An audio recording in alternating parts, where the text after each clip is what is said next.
Class 12th का sent up exam अभी start हो गया है और बहुत सारे स्टूडेंट का सेंटअप एग्ज़ाम आप लोग को हो गया है। और आज की इस वीडियो में आप लोग को हम बात करने वाले हैं बायोलॉजी के जिन भी स्टूडेंट का सेंटअप एग्ज़ाम हो गया है, जिसमें आप लोग को जो ऑब्जेक्टिव पूछा गया है उसका आप लोग को आंसर शीट बताने वाला हूं। साथ ही साथ जो स्टूडेंट का बायोलॉजी का एग्ज़ाम नहीं हुआ है उन सभी स्टूडेंट भी ये वीडियो को देख लीजिए, क्योंकि सभी स्टूडेंट का क्वेश्चन सेम पूछा जा रहा है और सेम आप लोग को क्वेश्चन बोर्ड में आ रहा है। इससे फ़ायदा ये होगा कि जो स्टूडेंट एग्ज़ाम दे दिए हैं वो आंसर शीट आप लोग को मालूम होगा, और साथ ही साथ जो स्टूडेंट नहीं एग्ज़ाम दिए हैं उन स्टूडेंट को भी आप लोग को एग्ज़ाम देने से पहले सभी क्वेश्चन को आप लोग को आंसर पता हो जाएगा। तो इस वीडियो को लास्ट तक जरूर देखिएगा। साथ ही साथ जो भी स्टूडेंट आप लोग अब तक मैं इस चैनल पर आप लोग को केमिस्ट्री और हिंदी का भी आप लोग को ऑब्जेक्टिव का सोल्यूशन दे दिया हूं, तो वो वीडियो अगर आप लोग नहीं देखें तो वीडियो भी जाकर देख लीजिए, क्योंकि टोटल इसमें आपको बात किया जाए तो 42 ऑब्जेक्टिव दिया जाता है, जिसमें आप लोग को 35 ऑब्जेक्टिव का ही जवाब देना होता है। लेकिन यहाँ पर मैं 42 में 42 ऑब्जेक्टिव आप लोग को प्रोवाइड करवाऊंगा, ताकि सभी स्टूडेंट अच्छी ढंग से मिला लीजिए कि कितना नंबर का आपका ऑब्जेक्टिव सही हुआ है और कितना नंबर आपका गलत हुआ है। तो इस वीडियो में लास्ट तक बने रहिएगा। साथ ही वीडियो को लाइक कर दीजिए और चैनल पर अगर पहली बार जुड़े हैं तो चैनल को सब्सक्राइब करके बगल वाले घंटी को प्रेस कर लीजिएगा। तो चलिए वीडियो को शुरू करते हैं। तो यहाँ पर देख सकते हैं सबसे फर्स्ट क्वेश्चन में पूछा गया कि पुरुष एवं स्त्री का विवाह के वैधानिक उम्र कम से कम होनी चाहिए। यानी आप लोग को जो भी पुरुष और स्त्री में जो वैवाहिक उम्र इसमें आप लोग को होता है वो कितना वर्ष होता है। तो यहाँ पर आप लोग को ऑप्शन ए में दिया गया था 18 से एवं 21, और आप लोग को बी में दिया 14 से 12। तो इसका सही आंसर आप लोग को जो होगा 21 से 18 वर्ष की उम्र में आप लोग को उम्र रखा गया है पुरुष एवं स्त्री को। तो ऑप्शन ए अब आप लोग अगर डी करके आए हैं तो बिल्कुल आपका राइट आंसर हो जाएगा। यहाँ पर आप लोग को मैं हिंदी मीडियम में आप लोग को बताने की कोशिश करूंगा, साथ ही साथ जो स्टूडेंट इंग्लिश मीडियम से हैं उनका भी आप लोग को आंसर सेम होगा। तो यहाँ पर आप लोग हिंदी मीडियम इंग्लिश मीडियम दोनों स्टूडेंट अच्छे ढंग से मिला लीजिए, और अगर आप लोग को कॉपी कलम है तो सबसे पहले आप लोग को कॉपी पर आंसर शीट को लिख लीजिए और उसके बाद आप लोग को अच्छे ढंग से मिला लीजिएगा कि इसका कितना नंबर का आपका सही हुआ है। सेकेंड नंबर क्वेश्चन में आप लोग को बोला गया कि माता एवं भ्रूण के बीच में किसके द्वारा संबंध बना रहता है। माता एवं भ्रूण के बीच में किसके द्वारा संबंध बना रहता है, जिसके बारे में इसमें आप लोग को पूछा गया है। यहाँ पर आप लोग को ऑब्जेक्टिव का सिर्फ आंसर बताने की कोशिश करूंगा, क्योंकि अगर डिटेल करूंगा तो वीडियो बहुत ही लंबा हो जाएगा। तो यहाँ पर आप लोग को ऑप्शन डी जो दिया गया है गर्भनाल से आप लोग को भ्रूण एवं माता के बीच में आप लोग को संबंध बना रहता है। तो ऑप्शन डी अगर आप लोग को टिक किए तो बिल्कुल आपका राइट आंसर हो जाएगा। 3 नंबर क्वेश्चन में आप लोग को बोला गया कि बाई-ए-सी का मतलब क्या होता है। बाई-ए-सी का मतलब इसमें आप लोग को पूछा गया है। बाई-ए-सी का मतलब होता है ईस्ट कृत्रिम गुणसूत्र होता है। तो ऑप्शन आप लोग पढ़े होंगे तो ऑप्शन ए आप लोग को बिल्कुल यहाँ पर राइट आंसर हो जाएगा। तो जो भी स्टूडेंट ऑप्शन ए मारे हैं बिल्कुल आपका राइट आंसर होगा।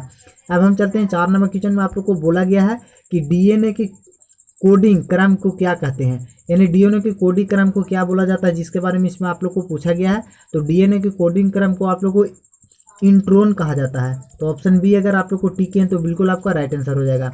अब हम चलते हैं यहाँ पर आप लोग को 5 नंबर क्वेश्चन में आप लोग को बोला गया कि डीएनए से डीएनए बनने की प्रक्रिया को क्या कहा जाता है। तो डीएनए से डीएनए बनने की प्रक्रिया को आप लोग को ट्रांसक्रिप्शन बोला जाता है। तो ऑप्शन ए अगर आप लोग को टिक किए हैं तो बिल्कुल आपका राइट आंसर हो जाएगा।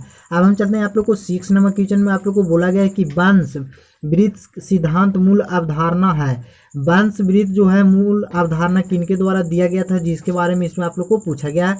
इजी और सिंपल क्वेश्चन है। ये क्वेश्चन आप अगर 10th में भी पढ़े होंगे तो इस प्रकार के क्वेश्चन आप लोग को आसानी से आंसर दे देंगे। तो इसका सही आंसर आप लोग को हो जाएगा वंश वृत्त का जो सिद्धांत दिया गया वो डार्विन के द्वारा दिया गया था। तो ऑप्शन ए अगर आप लोग मारे हैं तो बिल्कुल आपका राइट आंसर हो जाएगा। अब हम चलते हैं आप लोग को 7 नंबर क्वेश्चन में बोला गया कि जीव की उत्पत्ति जीव से होती है। इसको किसने सुनिश्चित किया था। यानी जीव की उत्पत्ति जो होती है जीव के द्वारा होता है। किसके द्वारा ये सुनिश्चित किया गया था, किनके द्वारा बताया गया था, जिसके बारे में आप लोग को इसमें पूछा गया है। तो यहाँ पर इसका सही आंसर जो जीव की उत्पत्ति जीव से होता है ये जो सुनिश्चित किया गया था बताया गया था लुई पास्चर के द्वारा बताया गया था। तो ऑप्शन ए अगर आप लोग को टिक किए हैं तो बिल्कुल आपका राइट आंसर होगा। अब हम चलते हैं 8 नंबर क्वेश्चन में। आप लोग को 8 नंबर क्वेश्चन में बोला गया है 8 नंबर क्वेश्चन में बोला गया कि हाशिया कोशिका रक्त लापता किस प्रकार की रोग है। इसमें आप लोग को रोग के द्वारा पूछा गया है, रोग के बारे में इसमें आप लोग को पूछा गया है। तो इसका सही आंसर आप लोग को हो जाएगा आलिंग सलायन होगा। आलिंग सलायन आप लोग को अगर टिक है ऑप्शन नंबर 20 तो आप लोग को बी, तो आपका सही आंसर हो जाएगा। अब हम चलते हैं आप लोग को 9 नंबर क्वेश्चन में आप लोग को फिर से पूछा गया है कि आप लोग को यहाँ पर देख सकते हैं बताया गया है कि बड़ा टी और छोटा टी को दर्शाता है। ये आप लोग को डार्विन के द्वारा जो प्रयोग किया गया था उसके बारे में इसमें आप लोग को पूछा गया है। तो बड़ा टी और छोटा स्मॉल टी जो दर्शाता हुआ समान युग की स्थिति में दर्शाता है। तो ऑप्शन बी अगर आप लोग को टिक किए हैं तो बिल्कुल आपका राइट आंसर हो जाएगा। अब हम चलते हैं आप लोग को 10 नंबर क्वेश्चन में बोला गया कि मेंडल ने अपने प्रयोग में प्रभावी पीले एवं अप्रभावी हरा रंग किसके लिए लिया था। तो यहाँ पर आप लोग को अप्रभावी हरा रंग और आप लोग को लाल रंग जो लिया गया था, पीला रंग जो लिया गया था वो बीजों के लिए लिया गया था। तो ऑप्शन ए अगर आप लोग को टिक हैं तो बिल्कुल आपका राइट आंसर हो जाएगा। अब हम चलते हैं आप लोग को 11 नंबर क्वेश्चन में। 11 नंबर क्वेश्चन में आप लोग को बोला जा रहा है 11 नंबर क्वेश्चन में बोला जा रहा है कि ऑन्कोजेनिक गांठ से प्राप्त कोशिका को क्या कहते हैं। तो ऑन्कोजेनिक जो गठिया है उससे प्राप्त कोशिका को क्या बोला जाता है, जिसके बारे में इसमें आप लोग को बोला गया है तो हिब्रिडोमा बोला जाता है। तो ऑप्शन बी अगर आप लोग को टिके हैं तो बिल्कुल आपका राइट आंसर हो जाएगा। अब हम चलते हैं यहाँ पर 12 नंबर क्वेश्चन में बोला जा रहा है कि निम्न में से कौन सा जीव परिवृद्धि जीव नहीं है, जिसके बारे में इसमें पूछा गया है। तो परिवृद्धि जीव जो हो जाएगा वो डॉली हो जाएगा। तो ऑप्शन ए अगर आप लोग को टिक हैं तो बिल्कुल आपका राइट आंसर हो जाएगा। अब हम चलते हैं आप लोग को 13 नंबर क्वेश्चन में बोला गया कि निम्न में से किसका प्रयोग जीन लाइब्रेरी जीन चयन हेतु करता है, यानी जीन लाइब्रेरी जीन में किसका चयन करता है, जिसके बारे में इसमें आप लोग को पूछा गया है। तो इसका सही आंसर आप लोग को हो जाएगा डीएनए प्रोब में किया जाता है। तो ऑप्शन सी अगर आप लोग को टिक हैं तो बिल्कुल आपका सही आंसर हो जाएगा। क्वेश्चन में आप लोग को बोला जा रहा है कि बायोलिस्टिक बंदूक का प्रयुक्त किया जाता है, यानी किनके द्वारा प्रयोग किया जाता है बायोलिस्टिक बंदूक का। तो पादप कोशिकाओं के ट्रांसफॉर्मेशन हेतु में किया जाता है। तो ऑप्शन ए अगर आप लोग को टिक किए हैं तो बिल्कुल आपका सही आंसर हो जाएगा। अब हम चलते हैं यहाँ पर आप लोग को 15 नंबर क्वेश्चन में। 15 नंबर क्वेश्चन में बोला जा रहा है कि जीवाणु कोशिका के द्वारा डीएनए के टुकड़ा को आसपास ग्रहण करने की क्रिया को क्या कहते हैं, यानी डीएनए जो है आसपास के उसके आसपास में जो टुकड़ा होता है उसे ग्रहण करने की प्रक्रिया को क्या बोला जाता है, जिसके बारे में इसमें आप लोग को पूछा गया है। कायाकल्प ऑप्शन सी अगर आप लोग को टिक किए हैं तो बिल्कुल आपका सही आंसर हो जाएगा। अब हम चलते हैं आप लोग को 16 नंबर क्वेश्चन में बोला से तेल के उपलावन से बने परत को दूर करने में किसका प्रयोग कर सकते हैं, यानी जल से जब उपलावन की प्रक्रिया से बनता है उस पर जो ऊपर जल के ऊपर परत जो बन जाता है उसे हटाने के लिए किसका प्रयोग किया जाता है जिससे वो परत हट जाता है। तो यहाँ पर आप लोग को हो जाएगा इसका सही आंसर आप लोग को जो मार्क किया है ऑप्शन ए अगर आप लोग को टिक किए हैं तो बिल्कुल आपका राइट आंसर हो जाएगा। अब हम यहाँ पर चलते हैं 17 नंबर क्वेश्चन में। 17 नंबर क्वेश्चन में आप लोग को बोला जा रहा है कि हिब्रिडोमा का उपयोग कहाँ हो सकता है। हिब्रिडोमा है जिसका प्रयोग कहाँ किया जाता है, कहाँ पर कर सकते हैं, जो ऑप्शन दिया गया है इसमें आप लोग को पूछा गया है। तो यहाँ पर आप लोग को सही आंसर जो हो जाएगा इसका सही आंसर ऑप्शन सी जो दिया गया है वो बहुत ही राइट आंसर आप लोग को दिया गया। ऑप्शन सी अगर आप टिक किए तो बिल्कुल आपका सही आंसर हो जाएगा। अब हम चलते हैं आप लोग को 18 नंबर क्वेश्चन में बोला जा रहा है कि एक प्लाज्मिड निम्न में से क्या कर सकता है।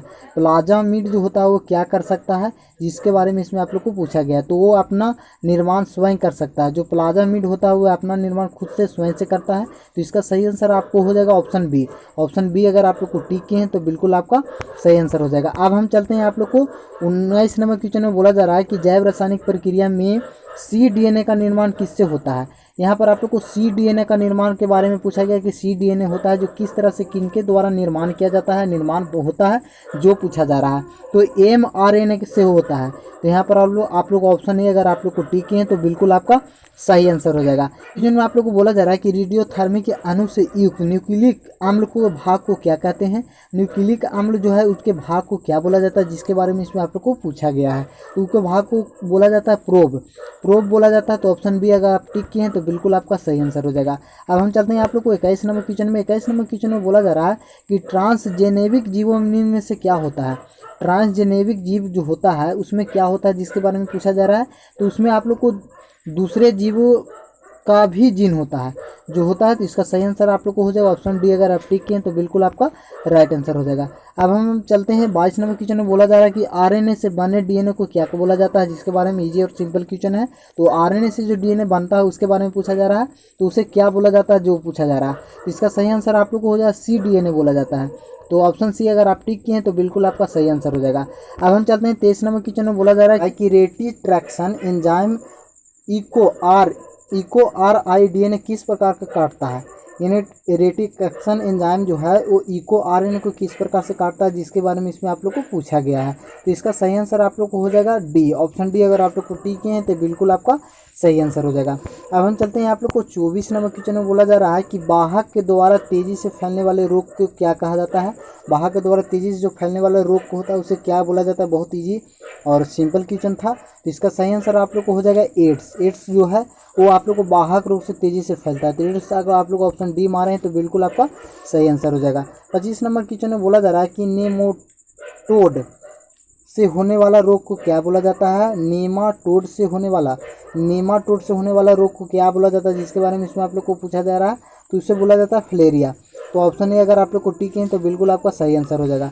अब चलते हैं 26 नंबर क्वेश्चन में बोला जा रहा है कि 26 नंबर में बोला जा रहा है कि जैव प्रतिरक्षक का स्राव किसके द्वारा होता है। जो जैव प्रतिरक्षक यानी आप लोग को बचाव की क्रिया करता है उसको किसके द्वारा स्राव होता है, किसके द्वारा होता है, जिसके बारे में इसमें आप लोग को पूछा गया है। तो इसका सही आंसर आप लोग हो जाएगा ऑप्शन बी। ऑप्शन बी आप लोग को टिक किए हैं, लिस्फोसाइट के द्वारा होता है। तो ऑप्शन बी आपका सही आंसर हो जाएगा। 27 नंबर क्वेश्चन में चलते हैं। 27 नंबर क्वेश्चन में बोला जा संक्रमण के विरुद्ध रासायनिक अवरोध का निर्माण कार्य किसके द्वारा होता है। तो इसका सही आंसर आप लोग को हो जाए 27 नंबर क्वेश्चन का हो जाए आपका, इसमें राइट आंसर हो जाएगा लाइसोजाइम के द्वारा होता है। तो ऑप्शन बी अगर आप टिक किए हैं तो बिल्कुल आपका सही आंसर हो जाएगा। अब हम चलते हैं आप लोग को 28 नंबर क्वेश्चन में बोला जा रहा है कि निम्न में से उत्तेजकों का सबसे नरम कौन है। उत्तेजकों का जो सबसे नरम कौन है जिसके बारे में पूछा जा रहा है। तो नरम इसमें आप लोग को हो जाएगा ऑप्शन बी चरस है। तो ऑप्शन बी आप टिक किए हैं तो बिल्कुल आपका सही आंसर हो जाएगा। अब हम चलते हैं 29 नंबर क्वेश्चन में। 29 नंबर क्वेश्चन में बोला जा रहा है कि पुरुषों में शराब एल्कोहल का सेवन से किसकी वृद्धि होती है। जो पुरुष जो शराब सबसे अधिक पीते हैं उसके कारण किस चीज़ का वृद्धि होता है, किस चीज़ का सबसे ज़्यादा विकास होता है, जिसके बारे में आप लोग को पूछा जा रहा है। तो यहाँ पर लैंगिक क्षमता का विकास होता है। तो ऑप्शन बी अगर आप टिक किए तो बिल्कुल आपका सही आंसर होगा। अब हम चलते हैं आप लोग को 30 नंबर क्वेश्चन में। 30 नंबर क्वेश्चन में बोला जा रहा है कि 22 नंबर में बोला जा रहा है कि बाघ आगनुतक नस्ल कैसी होती है, जिसके बारे में पूछा जा रहा है। तो वो होता है आप लोग को मजबूत होता है। तो ऑप्शन बी आप टिक हैं तो बिल्कुल आपका सही आंसर हो जाएगा। अब हम चलते हैं आप लोग को 31 नंबर क्वेश्चन में बोला जा रहा है कि आप लोग को 31 नंबर क्वेश्चन में बोला जा रहा है रेनडेयर पेस्ट किस प्रकार के रोग है, जिसके बारे में पूछा जा रहा है। तो आप लोग को होता है छुआछूत से फैलने वाला रोग होता है। तो ऑप्शन सी अगर आप टिक हैं तो बिल्कुल आपका सही आंसर हो जाएगा। अब हम चलते हैं आप लोग को 32 नंबर क्वेश्चन में बोला जा रहा है कि विपुषण की प्रक्रिया किससे हटता है। विपुषण की जो प्रक्रिया है वो किसके द्वारा हटता है, जिसके बारे में पूछा जा रहा है। तो ये हटता है आप लोग को पुंकेसर के द्वारा। तो ऑप्शन ए अगर आप टिक हैं तो बिल्कुल आपका सही आंसर हो जाएगा। अब हम चलते हैं आप लोग को 33 नंबर में बोला जा रहा है कि फसलों के विकास हेतु निम्न में से किसका प्रयोग किया जाता है। फसलों के विकास के लिए किसका प्रयोग किया जाता है, जिसके बारे में इसमें आप लोग को पूछा जा रहा है। तो इसमें आप लोग को सही आंसर हो जाएगा इनमें से सभी। ऑप्शन बी आप लोग को जो दिया गया है सही आंसर आप लोग को हो जाएगा। विकास के लिए सभी आप लोग को ऑप्शन सही है। तो ऑप्शन डी आप लोग को टिक है तो बिल्कुल आपका सही आंसर हो जाएगा। अब हम चलते हैं 34 नंबर क्वेश्चन में बोला जा रहा है कि पेट्रो फसल किसे कहते हैं। तो पेट्रो फसल किसे बोला जाता है, जिसके बारे में आप लोग को पूछा गया है। वो बोला जाता है जिसमें खनिज तेल ज़्यादा उत्पादन मिलता है, जिसके बारे में पूछा जाए। तो ऑप्शन सी अगर आप टिक किए तो बिल्कुल आपका सही आंसर हो जाएगा। अब हम चलते हैं आप लोग को 35 नंबर क्वेश्चन में बोला जा रहा है कि प्रतिजैविक शब्द का प्रयोग सर्वप्रथम किसने किया था।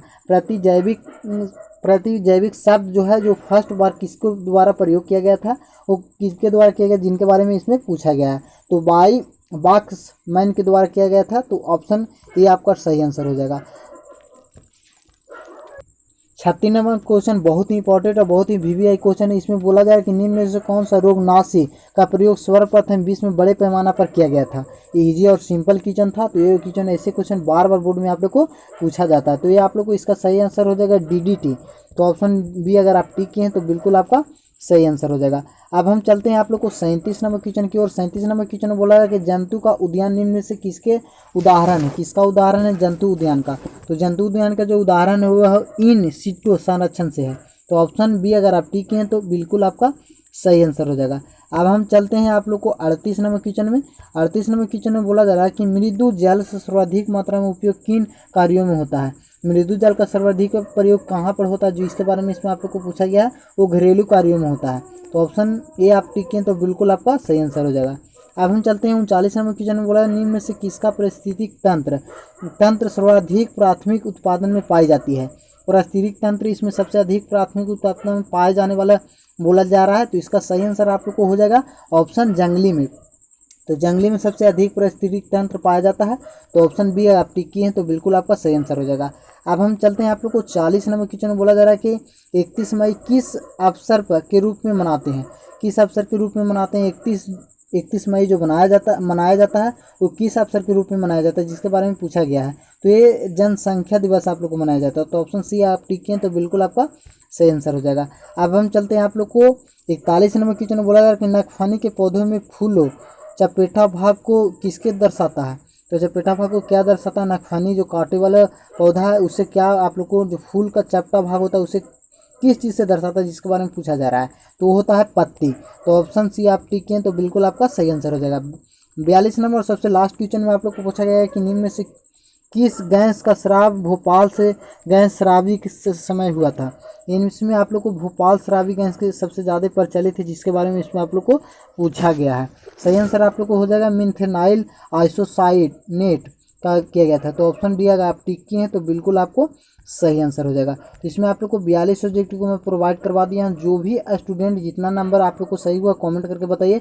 साथ ही साथ जो स्टूडेंट केमिस्ट्री और हिंदी का अब तक नहीं देखे हैं तो वो भी आप लोग जाकर देख लीजिए, क्योंकि उसमें भी आप लोग को सभी ऑब्जेक्टिव को प्रोवाइड करवाया हूँ सभी स्टूडेंट के लिए। साथ ही साथ वीडियो को ज़्यादा से ज़्यादा दोस्तों में शेयर कर दीजिए ताकि सभी लोग जान सकें। साथ ही साथ इस चैनल पर आप लोग को 10th को स्टूडेंट का स्पेशलिस्ट तैयारी बहुत स्टार्ट हो गया और सभी स्टूडेंट देखिए आप लोग को एग्जाम में अच्छा स्कोर करना चाहते हैं तो इस वीडियो को ज़्यादा से ज़्यादा दोस्तों में भी शेयर कर दें ताकि सभी लोग जान सकें। मिलते हैं नेक्स्ट वीडियो में, तब तक के लिए जय हिंद जय भारत, वंदे मातरम।